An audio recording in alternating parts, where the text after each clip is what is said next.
আসসালামু আলাইকুম বন্ধুরা, চলে এলাম হযরতপুর হাটের আরেকটি ভিডিও নিয়ে। রাহাত আলী ব্লগসের পক্ষ থেকে আপনাদের সকলকে জানাই স্বাগতম।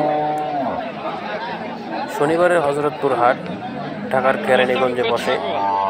আজকে হযরতপুর হাটের ছাগলের বাজার আপনাদের ঘুরে দেখাবো, তো ধৈর্য ধরে আমার সাথে আপনারা সময়গুলো উপভোগ করুন।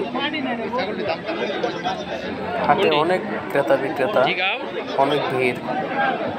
শুধু ছাগল নয়, খাসি, বিভিন্ন রকম ভেড়া, দুম্বা এবং বিভিন্ন জাতের ছাগল, ক্রস ব্রিড ছাগল এখানে উঠে থাকে।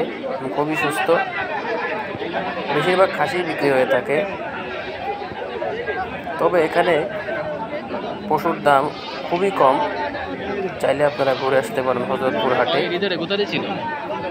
অত্যন্ত কম দামে ছাগল, খাসি, ভেড়া, এমনকি খাসির বাচ্চা, ভেড়ার বাচ্চা অত্যন্ত কম দামে পাওয়া যায়। দেখুন বন্ধুরা, খুব সুন্দর পরিবেশে এগুলাকে রাখা হয়েছে। আসলে শরীর দেখলেই বোঝা যায় পশুটা কতটা সুস্থ।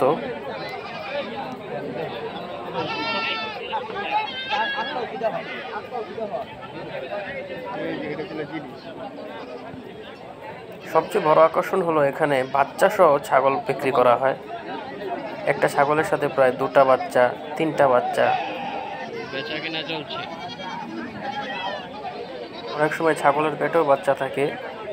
গৃহস্থীর মানুষ এইসব ছাগলগুলো বেশি পালন করে, যারা মাঠে চড়িয়ে ঘাস খেয়ে ছাগল পালন করে থাকে। খামারি ছাগল, খামারি ভেড়া খুবই কম, আর দেখেই বোঝা যায় প্রতিটা ছাগল কতটা সুস্থ। সুন্দর সুন্দর কালেকশন, মাশাআল্লাহ, খুব সুন্দর। দেখুন, ছাগলটির সাথে 2টি বাচ্চা বিক্রি হবে। দেখুন বন্ধুরা, ভেড়ার বাচ্চা খুবই সুস্থ, খুবই কম দামে বিক্রি হয়। ভিড়ের মধ্যে হাঁটাহাঁটি করতে খুবই কষ্ট হচ্ছে। বন্ধুরা, চলে এলাম ভিডিওর শেষ পর্যায়ে। ভিডিওটি ভালো লেগে থাকলে চ্যানেলটি সাবস্ক্রাইব করে পাশে থাকবেন।